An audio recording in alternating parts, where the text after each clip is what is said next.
June 14ರಂದು Kalaburagi ತಾಲೂಕಿನ ನದಿಸಿನ್ನೂರು ಗ್ರಾಮದ ಮಹಾಲಕ್ಷ್ಮೀ ದೇವಿ ಹಾಗೂ ಶರಣ ಹೂಗಾರ ಮಾದಯ್ಯನವರ ಜಾತ್ರಾ ಮಹೋತ್ಸವ ಆಯೋಜನೆ ಮಾಡಲಾಗಿದೆ ಎಂದು ಅಖಂಡ ಕರ್ನಾಟಕ ಹೂಗಾರ್ ಮಹಾಸಭಾದ ಅಧ್ಯಕ್ಷರಾದ ಬಸವರಾಜ್ ಹೂಗಾರ್ ಅವರು ತಿಳಿಸಿದ್ದಾರೆ.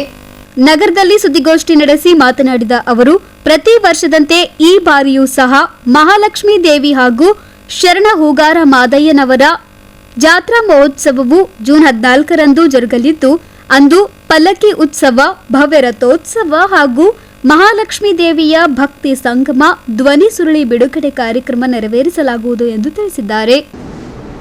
ಶ್ರೀ ಮಹಾಲಕ್ಷ್ಮೀ ದೇವಿ ಮೂರ್ತಿಯ ಗದ್ದುಗೆಗೆ ಕುಂಕುಮಾರ್ಚನೆ, ಮಾರುದ್ರಾಭಿಷೇಕಕ್ಕೆ ಮಹಾಮಂಗಳಾರತಿ ಈ ಕಾರ್ಯಕ್ರಮಕ್ಕೆ ಈ ಜಿಲ್ಲೆಯ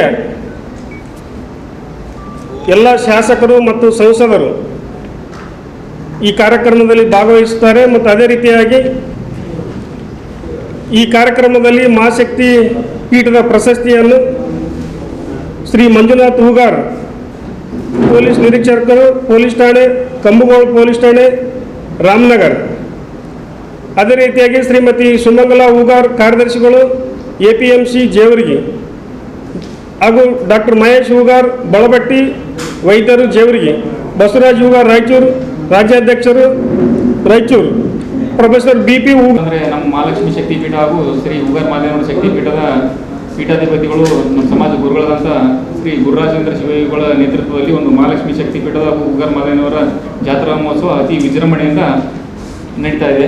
ಈ ಒಂದು ಜಾತ್ರಾ ಮಹೋತ್ಸವಕ್ಕೆ ಎಲ್ಲ ಹರಗುರು ಚರಮೂರ್ತಿಗಳ ಸಾನ್ನಿಧ್ಯದಲ್ಲಿ ಮತ್ತು ಕಲಬುರಗಿ ಜಿಲ್ಲೆಯಲ್ಲಿ ಬರ್ತಕ್ಕಂಥ ಎಲ್ಲ ರಾಜಕೀಯ ಮುಖಂಡರು, ಶಾಸಕರು, ಸಂಸದರು ಹಾಗೂ ಮಾಜಿ ಶಾಸಕರು ಹಾಗೂ ವಿವಿಧ ಕ್ಷೇತ್ರಗಳಲ್ಲಿ ಗಣನೀಯ ಸಾಧನೆಗಾದಂಥ ನಮ್ಮ ಎಲ್ಲ ಸಮಾಜದ ಬಂಧುಗಳನ್ನು ಕರೆಸಿ ಈ ಒಂದು ಸಮಾಜದಲ್ಲಿ ಅವರಿಗೆಲ್ಲ ಸತ್ಕರಿಸುವಂಥ ಒಂದು ಗೌರವ ನೀಡುವಂಥ ಒಂದು ಎಲ್ಲ ಕಾರ್ಯಕ್ರಮವನ್ನು ಹಮ್ಮಿಕೊಳ್ಳಲಾಗಿದೆ. ಈ ಒಂದು ಕಾರ್ಯಕ್ರಮಕ್ಕೆ ಎಲ್ಲರೂ ಕೂಡ ಈ ಒಂದು ಹೆಂಗಂತಂದ್ರೆ ಒಂದು ಜಾತ್ರೆ ಅಂತಂದ್ರೆ ಒಂದೇ ಸಮಾಜಕ್ಕೆ ಸೀಮಿತ ಅಲ್ಲ, ಎಲ್ಲ ಸಮಾಜದವರಿಗೂ ಕೂಡ ಈಗ ಒಂದು ಆಮಂತ್ರಣ ಕೊಟ್ಟು ಇದಕ್ಕೆಲ್ಲ ಕರೆಯಲು ಕೊಟ್ಟು ಅವರಿಗೆಲ್ಲ ಆಹ್ವಾನಿಸ್ತಾ ಇದ್ವಿ. ಸುದ್ದಿಗೋಷ್ಠಿಯಲ್ಲಿ ರೇವಣಸಿದ್ದ ಚರಂತೇಶ್ವರ ಸ್ವಾಮೀಜಿ, ಪ್ರಕಾಶ್ ಹೂಗಾರ್ ಸೇರಿದಂತೆ ಅನೇಕ ಮುಖಂಡರು ಹಾಗೂ ಭಕ್ತ ಮಂಡಳಿ ಸದಸ್ಯರು ಉಪಸ್ಥಿತರಿದ್ದರು. Bureau report in Gulbarga news.